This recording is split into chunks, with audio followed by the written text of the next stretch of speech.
Hello, everybody, and welcome to the 15th episode of The Owner's Box After Dark. I'm your host, Mark Farinella, the former Patriots beat writer and sports columnist for the Sun Chronicle of Attleboro, Massachusetts. And it is Labor Day weekend. Yay! And that means that we have only 4 more months of this godforsaken year to go. Can't get over soon enough. Yep, it's September 5th, 2020, as this hits the interwebs. And given that it is a holiday weekend, I would like to make this as labor unintensive as I possibly can. We are recording, of course, from Studio A of Fulton Pond Studios in Mansfield, Massachusetts. And you'll see me in the live shots tonight, but you will not be transmogrifying the dimensional barrier. Is that a word? I have gotten in contact with Blue Shirt Mark, and I've given him the night off because I have planned some time travel for this episode instead of dimensional travel. So we will not be seeing our friend from Earth 2 tonight, but I'm sure he sends his regards. It's been a busy week for me in a number of ways. Now, we had some rain in the past few days, and my drought-parched lawn has made a little bit of a comeback, and so, in fact, has my surgically repaired left knee. So, given those two things kind of meshed together in a certain way, that means I devoted most of Friday to mowing my lawn. Well, I managed to get about 2/3 of the lawn done, and that's about when my knee decided it had had enough. So, it's iced right now, and we'll hopefully finish today. Don't have that much left to do, but I would like to get it done and not let it grow up like I did the last time. Like another 2 weeks, and all of a sudden it grew higher and higher on the part I didn't do. Now, earlier in the week, I devoted myself to transferring some of the recovered files from my former desktop computer into the new one. You might have, I think I mentioned that I had a hard drive crash, and I was afraid I was going to lose an awful lot of stuff, and I was prepared to send that hard drive to Cleveland or someplace like that to get it done. But through the recommendations of some friends, I decided to get some help locally. And of course, now anybody who knows what it's like to have to transfer all these files over, it's not something you do in a few minutes. You have to pick and choose what you bring back once you have everything transferred from the old hard drive to a little flash drive. And, of course, there's stuff that goes up into the cloud nowadays, so you don't really know what's going to be surviving and all that. So you have to go through everything, and that's what I had to do this week. But before I go any further, I just want to give the due props to the people that helped me out. I called a company in nearby Walpole called My Computer, where owner Joel Russo completed the task of plucking those files off the damaged hard drive in short order and for a very reasonable price. So if you live in the area, and he's not paying me for this ad, by the way, if you have a computer problem, don't hesitate to give Joel a call or visit him. All the information you need to know should be appearing on the screen as I speak. Among the files that I rescued were quite a few video presentations that I had created over the past 15 years or so. Most of them were for the use of my blog on the Sun Chronicle's webpage. And that blog, of course, was called Blogging Fearlessly, after my newspaper nickname of Fearless. And that's the name my current blog shares. So if it sounds familiar, that's why. I did 3 different series of video for the blog. And one was called The Hoop Report. That was an 8 to 10 minute recap of the day's MIAA basketball tournament action, using video I shot myself from the game that I had covered, as well as still photos from the paper's photographers who were at the other games. I'm not sure off the top of my head, but I think I did those for nearly 5 years, and you can still find them. They're out there. Some of them are out there on YouTube. Look for The Hoop Report. There are a lot of things called The Hoop Report on YouTube, but just keep searching, and you might be able to find it. Use my last name that might help. It's funny because I just shot with a tiny little Nikon camera, just one of those little point and shoot things. The video was great. It was really good. Now the other thing I did was I think I called it Mark Farinella's audio blog. And those were 10-minute episodes every day And those were created over the length of Patriots training camps for maybe another 3 or 4 seasons. Now, I called it the audio blog because I had to get around the NFL's rules for using non-sanctioned video. I mean, you can only use video for certain amounts of times, and you have to be credentialed for the use of video and all that kind of stuff. And rather than run afoul of that crap at a small paper like I had, that I was working at, I just used still photos that my photographers shot, and I narrated over them, and I would use audio clips from press conferences with Bill Belichick or Tom Brady, or interviews out on the field with other players. And, it was actually pretty good stuff. We did quite a few of those. But I'm most proud of the blog show, which was the most creative effort of them all, I would think. I did 23 of those for a personal blog, and then cleaned up my act a little and created another 15 for use under the tacit auspices of the Sun Chronicle. Not that they really cared a lot, but I had to, be a little bit more careful about things I said and all that. They were, anywhere from maybe 15 to 25 minutes in length, and they were either in-depth interviews with individuals or what I would like to call moving picture columns, in which I would opine on hot-button topics of the day and mesh those together with video and still photos. I utilized remote microphones and multi-camera shoots, and all of it was with no staff, no additional help, and most of the time, very little promotional effort on the part of the Sun Chronicle, which is why, after a while, I stopped doing them altogether. That, and the fact that Microsoft withdrew its support of the old Windows Movie Maker program, which really was a pretty good video interface. I loved working on that stuff. Now, all that being said, one of the episodes of the blog show that survived in this current purge was shot in May of 2008 at Bishop Feian High School in Attleboro. I was talking to former Bishop Feian three-sport standout Missy Traversi, who, as many of you know, recently completed her 4th season as the head women's basketball coach at Adelphi University in Garden City, New York. She had just returned from her 2nd season of playing professional basketball in Sweden, and she was ready to put her roots back down in her home area and start spreading the basketball gospel. So, for the sake of this episode of The Owner's Box After Dark, I thought I'd hop into the Wayback Machine with Sherman and Mr. Peabody and watch the 54-year-old me talk to a young woman who is about to start the next phase of a very incredible basketball journey. Enjoy, and we'll see you back here at the end.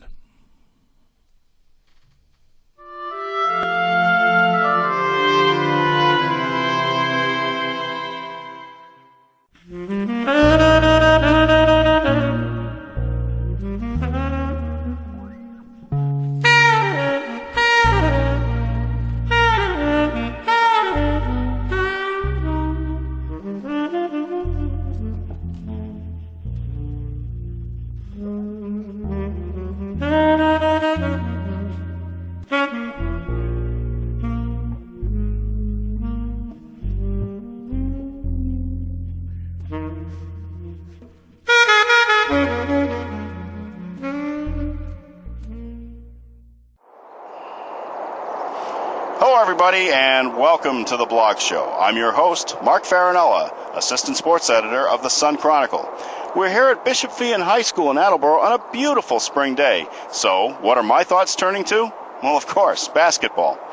We're here to talk to one of the greatest basketball players in the history of Bishop Feian High School, Missy Traversi.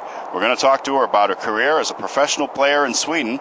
We'll talk to her about her new basketball camps, which will be starting up in the area soon, and we'll just chat about all sorts of stuff.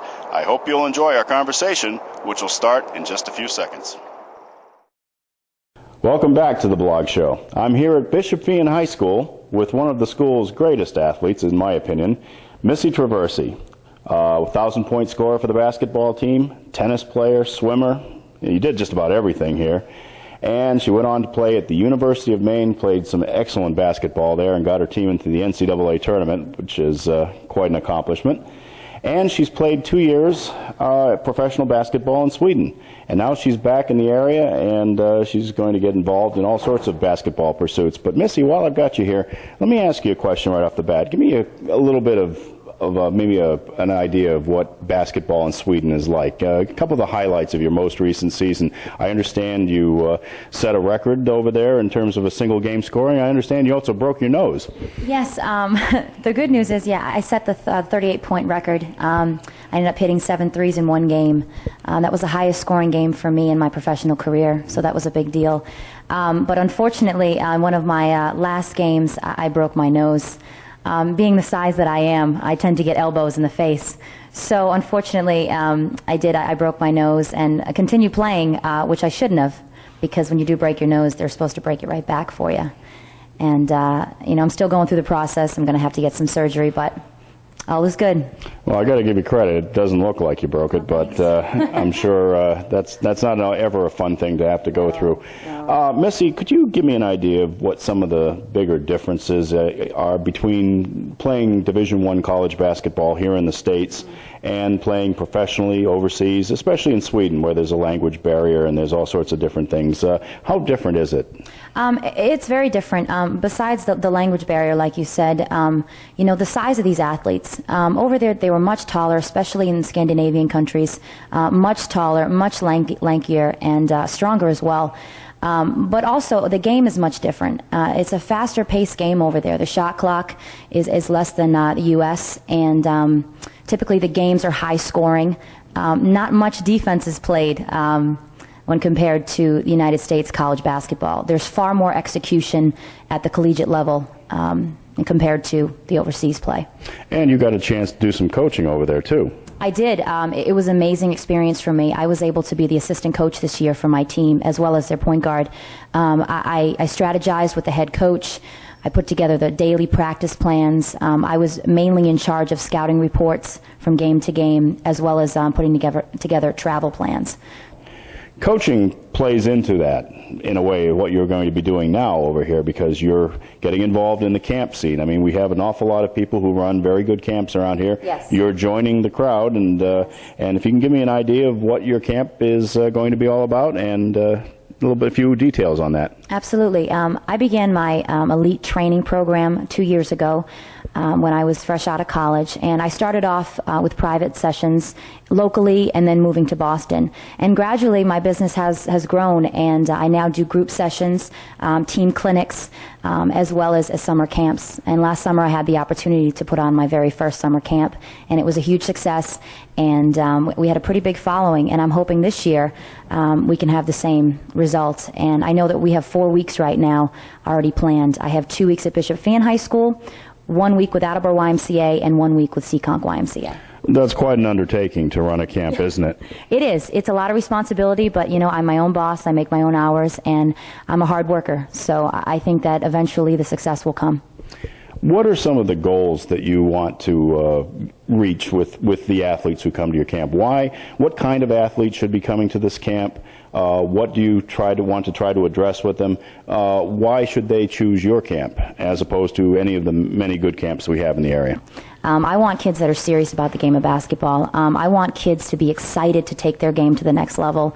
I want them to come out and spend 5 days with me and get a feel for what I went through as an athlete, whether that be through, the physical aspect, the mental, emotional. I want them to have an understanding of what it takes. And at my camp, there will be professional and collegiate instructors, and that's really the biggest difference. That's how I separate myself from other camps in the area. Now, the folks at Bishop Fan have been very nice to give you an opportunity to run a camp here at your alma mater. You must be happy about that. I am absolutely thrilled. I am a big fan of this school. I bleed green, just like everyone else that went here. This school has given me so much, and I'm happy to finally give back to this school. And I'm excited to see the incoming freshmen. I know we already have 12 incoming freshmen signed up for my camp, hoping to get more. And again, I'm just really excited for the chance to be back on my old stomping grounds. Missy, I've known that you coached at Brookline High for a year. You've done a number of things. Certainly, you were involved in physical training, I think. Yes, personal trainer. Yep, and you certainly the camps. What is the future hold for you? I mean, there's so many things you seem to want to do, and I think you told me at one point not long ago that it's always about the challenge with you. Well, what exactly do you see as the future for Missy Traversi? I think at this point, I've taken my game physically to the highest level I think it can go. I still have a desire to play this game at a high level, and I could do this for the next 3 or 4 years if I wanted to. But right now, I am really focused on my camps. I'm really focused on building my business, and right now, I'm really anxious to put all my efforts toward building this. And college coaching will always be there, and whether it's 5 years from now or 10, and I'll definitely step into that and dabble into college coaching. And when I do that, I'm going to be gung-ho, and it's going to be all or nothing. So I want to make sure I do it at the right time. You ran the Boston Marathon. Are you ever planning to do that again? Never again. There's no reason why a 5'5" basketball player should ever run 26.2 miles. But no, that was an exciting experience as well. A blast, but ultimately not for me. I couldn't get off the couch for 3 days. My hat's off to you. I couldn't run 26.2 feet. Thank you. Missy, once again, I want to thank you for joining us here on the blog show. It's been great having you here, and best of luck on the camps. Thank you, Mark. So long, everyone. We'll see you again soon.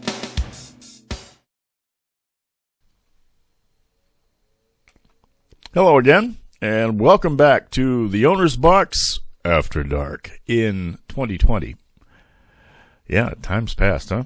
It's something how technology has advanced in just 12 years.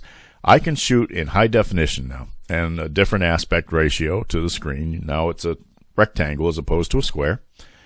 And the audio, of course, is much better. I've got a nice giant mixing board here that helps that out a lot. But, I still think I did a pretty good job with the tools that I had.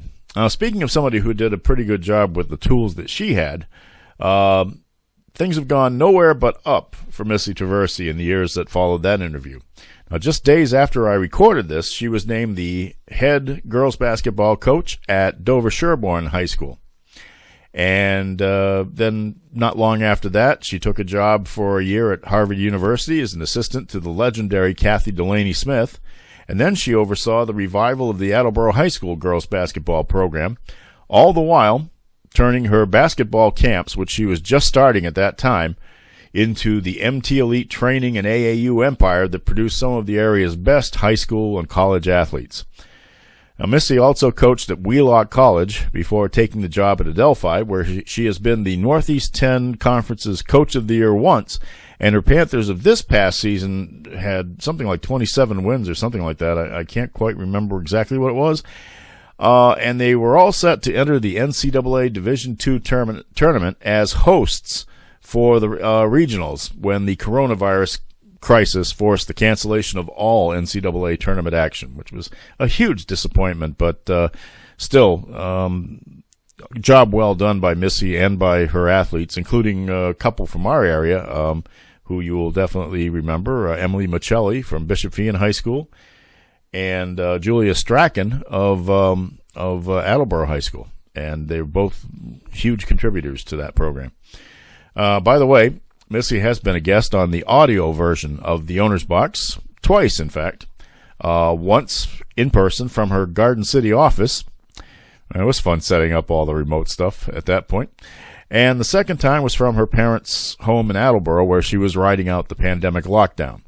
Now, both are very interesting podcasts, if I say so myself, especially the second one, because she tells the story of what it was like to have to tell her athletes that just on the verge of entering the NCAA tournament and playing on their own home court, that everything was going to be canceled, and what a heartbreak that was. And that was a heartbreak for tons of athletes, thousands of them all over the country at that time, at every level of sport. But it is still interesting to see how coaches work as hard as they can to turn horrible negatives like that into a positive, and Missy's tried to do that. And I'm sure that as she works to prepare her 2020-2021 Panthers, that she will be reminding them of how precious it is to be able to play the game. Also, by the way, I think there's going to be some program out there in Division I that's going to see that this kid is, because she can coach. And that's in the future, I think. So I would advise you, if you would like to see or listen to those podcasts, those were audio only, and I hope to have her on this video program at some point in time. You can go to my website, which is www.theownersbox2020.com. That's where you can find links to all of my audio and video podcasts and all sorts of other entertaining content, written, thoughts, digital, comes out of the ether into your brain. You have to love it.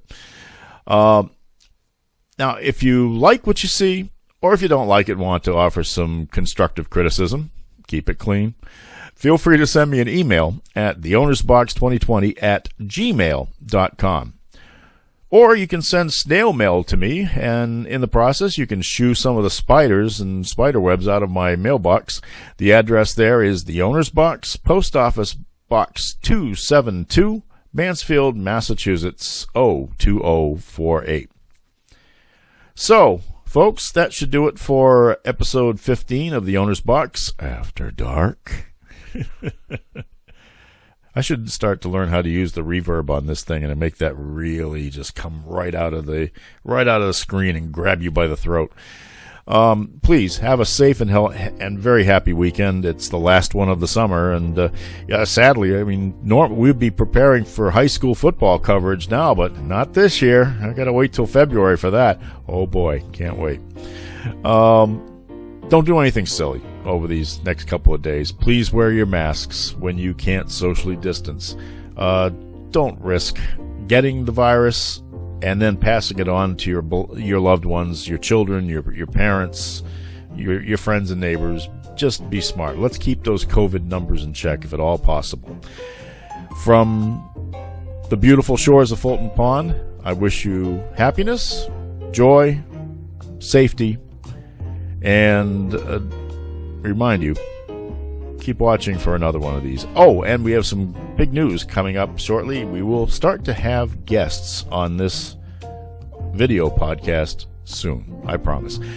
Have a good weekend, everyone. Good night, everybody.